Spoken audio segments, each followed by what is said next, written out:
We're going to try something a little bit different for a video because we're now at the end of the month, right? I have played everything. One of my chat members said, this is probably a good sign that you should start playing a different ARPG when you're asking whether or not we should try to do an Iron Maiden build. But at this point, I've tried every single build that I wanted to in the season. And something that we never really do is we never really reflect on how accurately was I able to actually review the changes walking into the season and predict the things that were going to happen. If you've never met this dude before, this is Trump SC. Trump SC is honestly, it's like one of my streaming heroes, one of my content creator heroes. If you didn't know, a way long time ago, like back in 2015, I tried to make Hearthstone content, but I watched Trump religiously. And not only that, I actually got to meet him at BlizzCon. He's a really, really nice guy.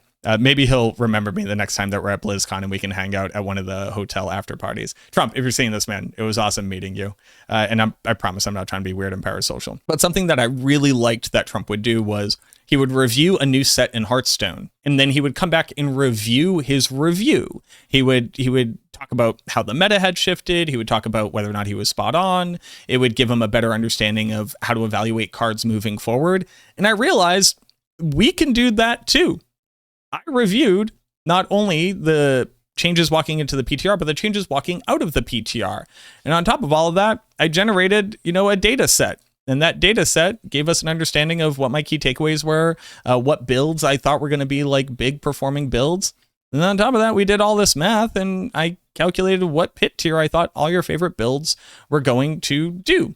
So I figured we can do this exact same thing as if we are Trump SC. We could just bite his whole steez. We could just try to do the same thing. So this is MacroBioBoi reviews MacroBioBoi's analysis of Season 9 post-PTR, or rather the pre-Season 9 patch rollout. What were the new builds? What were the things that we were going to need to try? What were my key takeaways? Did I get it right? Did I calculate the pit tiers properly? Did the season go the way that I thought it would for this class? If you're interested in seeing that, go ahead and stick around because it actually was like, everybody's going to say this at the beginning of a video, but it was kind of surprising, some of these outcomes. And it was really interesting to try to look back and understand when things were different, when things were spot on, and whether or not the insights I was able to share were valuable to the player base. Like, were people able to walk away from this video and have a better understanding of what they should expect walking into the season? I'm not going to force you to listen to previous me yap. I'm going to be doing all the yapping. So I'm just going to cut out all the dead air whenever we were kind of looking into stuff. And hopefully you guys enjoy this one. It was pretty cool. I did knock these out of the park as far as top build expectations. Bloodwave, Shadowblight are our biggest, with mage minions right below it. And then for basic builds, things to look out for, I had Golem, which could clear 105 once they had buffed it. A basic skill build, which they've done 104 on Bone Spirit with Shadowed Spirit. And then Affliction. Affliction sadly didn't get enough scaling to really matter. But you can't bring it into Torment 4, and you can speed farm on it on low pit tier. So it's like kind of low column A, kind of a low column B. The key takeaways that I had were Overpower was nerfed to the point where you'd not have to hard force it on every build. That's accurate. Overpower nerfed, meaning additive damage may outscale core stat in certain circumstances. This is technically true. Basically, what you saw this season was some more additive damage was being put onto weapons. And then if you had a glove slot open, lucky hit chance resource onto the gloves. Just because attack speed and crit chance were nothing really changed with them. It's just very easy to cap them. So that point doesn't really, it's not wrong. It's just that basically if people were in the know, they could do that analysis and sometimes find that the additive damage in Paragon would outscale intelligence point to point. Blood Spear is fundamentally different now. We need to test if it even functions as a blood skill. It kind of really doesn't. You can force it. That was true, though. You can kind of force it, use Variana for healing, and then you just spam Bone Prison. You can kind of just run Bone Spear as a mage minion build, which actually, I don't think I ever put out my video on that, but I did clear Pit Tier 100 on mage minions with Bone Mage minions. With Bone Spear, where you kind of don't cast it, they mostly cast it. but the big thing about it is that you basically use them as a pseudo Ring of Men down. The issue being that Cult Leader doesn't work for it. So your biggest damage multiplier doesn't apply to the Bone Spears when they cast them. And even so, it's still able to do Pit Tier 100. So there is a functional Bone Spear build. And you can just cast Bone Spear itself. It's like a Pit Tier 90, I think, is when we kind of got hard stuck on it when we tried it out ourselves, which actually I think is in line with my calculations here. Bloodless Scream is still trash for any real build's endgame setup, but it's good enough that finding one early is a massive increase to damage output. So this is probably the thing I was the most wrong about, but hold on. It's not what you expect. Bloodless Scream does end up seeing use on very specifically Bloodwave, and that is because it's just a high enough damage multiplier, honestly. The other thing that Bloodless Scream does do, because I did cover Bloodless Scream this season, is the fact that its lucky hit chance is actually bugged, and it scales off of your attack speed, which is just not something the Necromancer really used before. So it ends up being a fine weapon. The damage multiplier is high enough. Especially on Sever, where you can get chance to deal double damage twice on boots, means that you don't need it on your weapon. Bloodless Scream is a fine item. I think it's in a place where it's good now. The major issue is that if you're really trying to use it for anything other than Bloodwave, you're trying to do the lucky hit proc, and the lucky hit proc is bugged. So that will inevitably get fixed, right? Like that will get fixed at some point, but I was wrong. It's not just still trash. The Golem build did end up being a thing. It had to get buffed about a week or two into the season for it to be relevant. It ends up doing Pit Tier 105, which is 4 tiers below regular minions. It just doesn't feel good. It kind of suffers from all the same thing that minions does, but has less tools to be able to deal with stuff, and you're more tied to this cooldown. Not only that, most of our golems are bad, and you end up only being able to use the blood golem, which kind of stinks. Shadowblight and Affliction builds will be competitive. This is half right, half wrong. Shadowblight ends up being our strongest build. The only thing holding it back right now is a bug where the Gloom passive doesn't work for it. And Affliction just ended up not getting enough scaling. It doesn't really have aspects that work for it in a meaningful way. So that's why it's not really competitive. It's good for speed farming. It's fine for speed farming. Hand of Naz, Mage Minions will be top 3 build. This is actually exactly accurate because it goes currently Bloodwave, Shadowblight, and then Minions. Technically, there's 2 Bloodwaves, so it's technically top 4, but that's kind of funny. Change to Flesh Eater definitely felt very good. I don't think people are going to attribute as much to it as I thought that they might feel, but it definitely feels very, very good. Pit tier scaling is different now. This might mean that multiple tiers higher for performing builds. So this was also accurate. Walking out of the PTR, they had basically nerfed the scaling from Pit Tier 100, from 1 to 100, and it dropped down to only 20% scaling. After that, it's 28% scaling per Pit Tier. But what it basically means is that every build, depending on how powerful or how weak it was, gained about 3 to 4 Pit Tiers worth of additional clear, which is a very, very interesting thing. That's actually why my Pit Tier calculations in this video are going to be very slightly off and very underestimated, because we just didn't know what the scaling was going to be. There was no real way to know. Pain Gorgers. We did need to investigate basic skill builds. The only good basic skill build ended up being Bone Splinters, and even then, it's actually just a Bone Spirit build because it used Shattered Spirit. Now, I did make a regular Bone Splinters build, and that thing maybe tops out at like Pit Tier 90, maybe on Perfect Gear. I think we're able to do Pit Tier 85 on it. All of the other basic skills are just still very bad. Decompose doesn't work with Pain Gorgers. Reap already does AoE damage, so its ability to do more AoE damage is not particularly significant. Although Pain Gorgers does more than double your damage against a single target based off the way that it works. So it does help a little bit, but it's just kind of not great. Hemorrhage. Hemorrhage is in a really weird place where you can make it overpower, but it then suffers from the Blood Surge, Blood Lance issue, which is that if it's not overpowering, it basically doesn't do damage.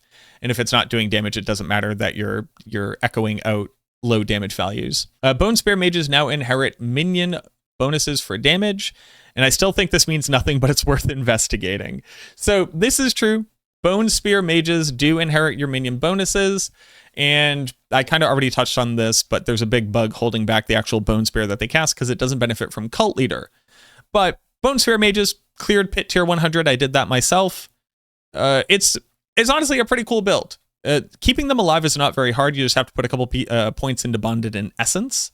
And then as long as you're continuously eating corpses, which you just typically do in the normal rotation of a mage minion build in the first place, unless you're playing a lazy version of it, in which case you'll never be able to keep them up. But if you are, then it performs pretty decently well. It's basically the physical mage build as opposed to the shadow mage build, where you get to put Mendelm back on it, you get to scale all physical damage, and once Cult Leader works for the Bone Spears, it actually is just like even better than a regular Bone Spear build, which I think is pretty cool. So now that we have the pit tiers here, let's go ahead and talk about them and see how close I was. So for Sever, the only thing for Sever that we really need to try to keep in mind here is that there is a difference between Sever and Shadowblight, and it's a meaningful difference, and we're going to have to figure it out. But I think Grief on Sever, is this his Shadowblight version of the build? I believe it is, so hold on. This is his Shadowblight version, yeah. So the only caveat here, so technically speaking, you know, Sever cleared 107. This is a Shadowblight build. This doesn't take away from his accomplishment. It has nothing to do with that. But it is a Shadowblight build. It is not the best version of a Shadowblight build. And Grief went on this spree of running everything as a Shadowblight build, mostly because you can run your Catalytic skill now deals percentage weapon damage of your infusion type over 3 seconds. Every time that you hit something with your skill, it'll apply this, meaning that you can tick very quickly shadow damage against targets. What that ends up doing is increasing Shadowblight. So here on your Sever build, you're running Blighted for Shadowblight and Decay for Shadowblight. So Sever, you know, Grief, kudos to you. This isn't a Sever build. It is very specifically a Shadowblight build. Regular Shadowblight did crack pit tier 100 though, because Sever is just kind of good enough, it turns out. So Sever actually ends up clearing pit tier 100. Now, the thing that I didn't include in the calculations here, or no, I guess I kind of did. I was able to kind of include the calculations from how powerful the jewels were going to be, but not necessarily the impact that the actual Heraldric spells were going to have, because that was very difficult to conceptualize or to quantify. So I put Sever at tier 98 with the additional benefits of the effectiveness of the spells. It does pit tier 100. So on Sever, A+, 10 out of 10. We were like almost exactly on based off of how effective we were at calculating that. So here on Blight, I calculated it at pit tier 96. I think that's pretty accurate. I can't find an exact clear because everybody ended up just running Shadowblight instead of Blight, because why would you when there was basically the exact same build gameplay loop? So sadly, we don't have a ton of great data on Blight, but I believe 95. I believe it can absolutely do 95, no question there. It just turns out that they added on Tyrant's Bane, and Tyrant's Bane sure says 4.3 times damage in a jewel slot, so that's pretty big. Infinimist Shadowblight, oh no.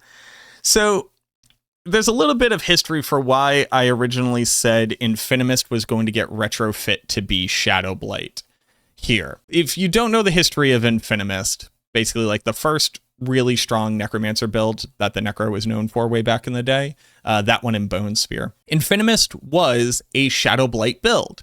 It triggered Shadowblight as fast as possible and stacked a bunch of crit chance with Grasping Veins and stuff like that. You actually used to put it onto a two-hander to get enough crit chance. That's how long ago we're talking about. And you would go into Blood Mist Forever, and you would just trigger a bunch of corpse explosions, and you would trigger Shadowblight with it.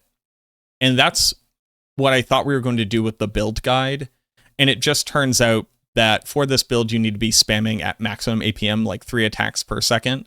So you just really can't do that with the Infinimist package. You can do Infinimist. It's just very, very bad at this point. And you can still go infinite if you put Explosive Mist onto your amulet, but nobody cares about that. So we ended up just making a Shadowblight build guide on Maxroll, and I actually archived Infinimist because at this point it doesn't really do anything. Now, that being said, I did show that Corpse Explosion can do pit tier 100, not Infinimist, but actually casting Corpse Explosion. So there's a good chance that we basically just make a corpse explosion build guide walking into the next season, depending on what kind of love it gets. But I originally put Infinimist at pit tier 103. If you assume any build that could do over pit tier 100 gains 4 pit tiers from the previous scaling, that bumps it up to 107. And it turns out it's actually even better than that. But what was the big turning point? What was the thing that actually got it over that hump? As far as what I was able to see, it was actually because of O's. Now, I assume that O's worked with a lot of other people in general, but basically the big discovery walking out of the PTR is that Shadowblight didn't have to use the Ebon Piercer amulet. We thought that you would need to use Ebon Piercer to be able to generate enough corpses to actually be able to consume them fast enough to be able to make Shadowblight really work. It just turns out that you don't need it. You just don't. Even against a single target, as long as you're using all of your skills when they're off cooldown, you could generate enough corpses to be able to spam Corpse Explosion very effectively against a single target. And that means that you're able to put a regular amulet onto your build, regaining an aspect slot, gaining percentage intelligence, as well as 2 passives. Now again, Shadowblight is currently being held back by the fact that the Gloom passive doesn't work for it. So as far as my estimation here, it ends up being like 3 or 4 pit tiers lower than what you would expect. So if you add on 4, so it actually ends up being about 5 pit tiers lower, you know?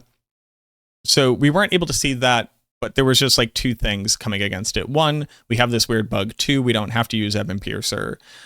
And 3, the build is just absolutely cracked out of its gourd. It's just very, very, very strong, and it feels so much better to pilot than what you would imagine. So I definitely undersold this one a little bit, and it would actually end up being our best build if there wasn't a bug in there right now. And a very similar story for Bloodwave. Bloodwave is currently, I had calculated it at pit tier 105. We add on 4 from it being able to clear above 100. So I would have calculated it at pit tier 109. Bloodwave at this point has done pit tier 113. So here I was 4 pit tiers off. Now, it kind of doesn't matter which version of Bloodwave that you're running. You can do dot Bloodwave, or you could just do Overpower Bloodwave. Overpower Bloodwave is doing 112. Dot version of it is doing 113. Were there any like really big contributing factors here? There's 2 things. 1, the benefits of the Heraldric spells.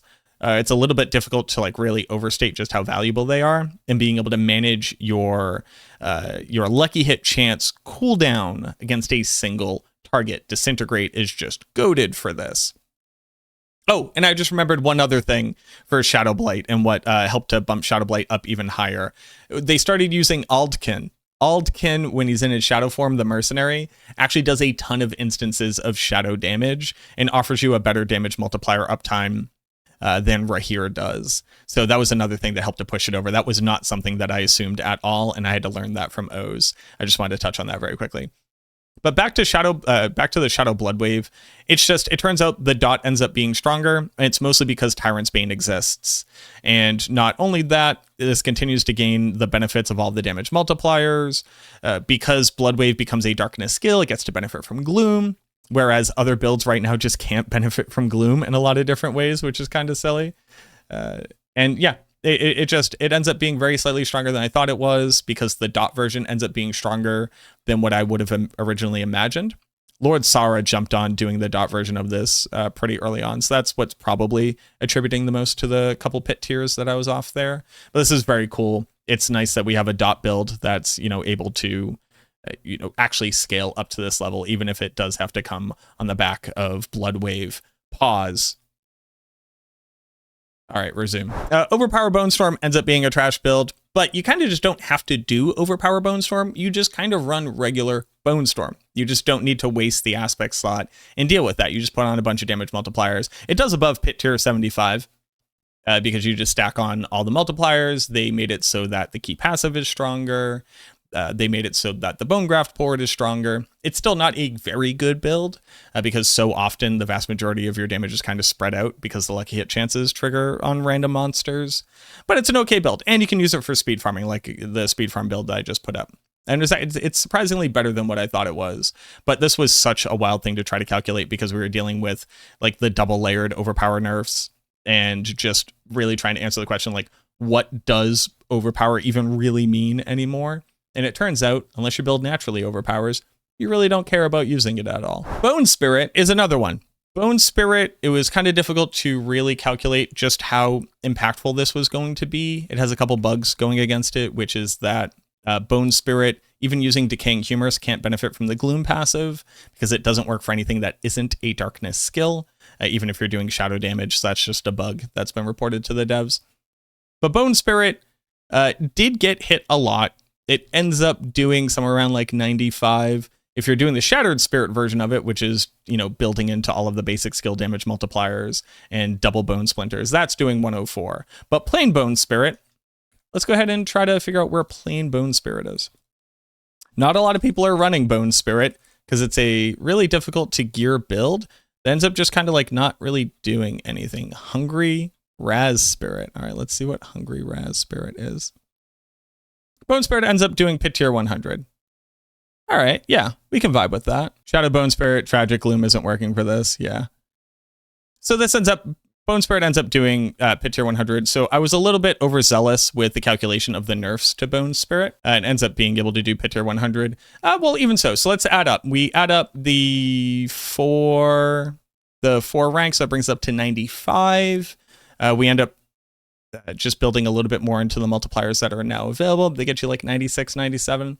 So I was basically off by like 3 or 4 pit tiers here. Bone Spear. Again, we did Bone Spear Mages. That ran Pit Tier 100. Regular Bone Spear is somewhere in the range of like Pit Tier 90 if you just build into crit. And again, you can hard force Blood Bone Spear. It's such an unfun way of playing the build, but you can do it. So this is actually very, very close to what the expected is. So if we were to try to find, I wonder if anybody has really run Bone Spear that we could find a clear on. Crazy Mage, they also did mages. Yeah, so I think if you were to build into just pure Bone Spear and actually put the overpower package back onto it, you'd end up doing like Pit Tier 95 or so.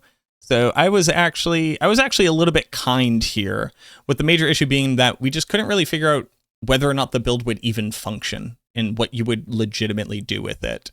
So I was actually pretty spot on with this, but that was a little bit of a shot in the dark. Minions. Minions has been on a real wild journey this season.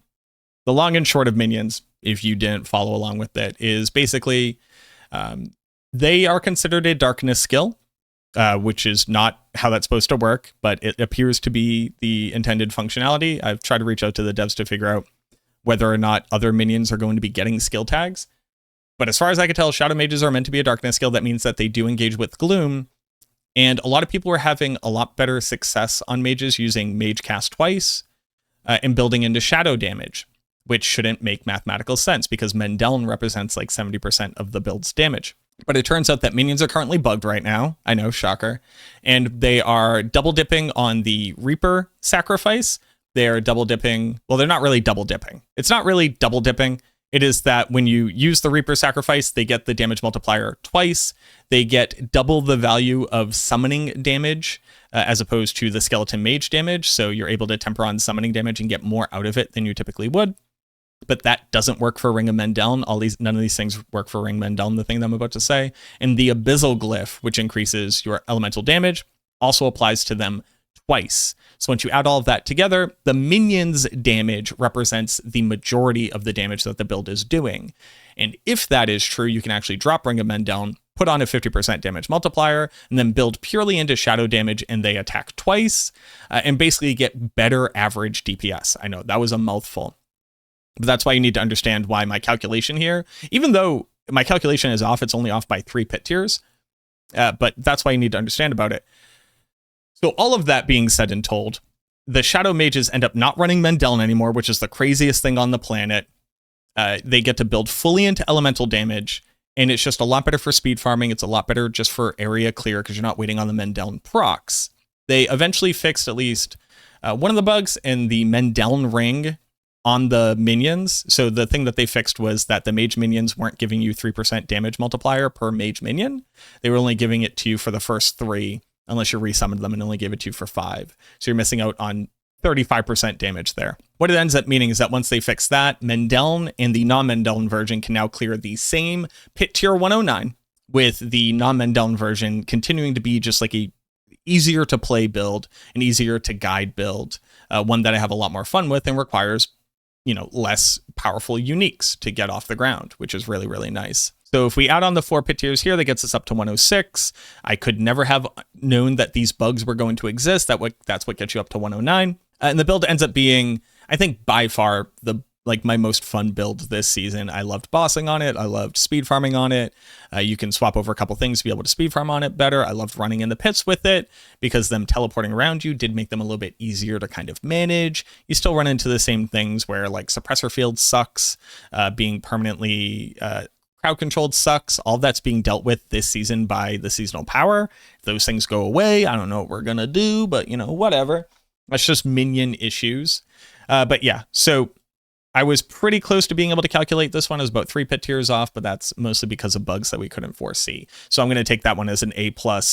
I didn't rate all of mine, but I'll take that one as an A+, estimation of what the build was going to do. And we're going to talk about Blood Surge and Blood Lance simultaneously. Blood Surge and Blood Lance are just as bad as I think they were going to be, but for you to get a better understanding of why Blood Surge and Blood Lance are so bad, you need to understand how the overpower nerfs really affected our characters. So the long and short was, if you got up to around 20 or 30,000 maximum life on an overpower build, you were getting like 100 times your damage in free additive damage.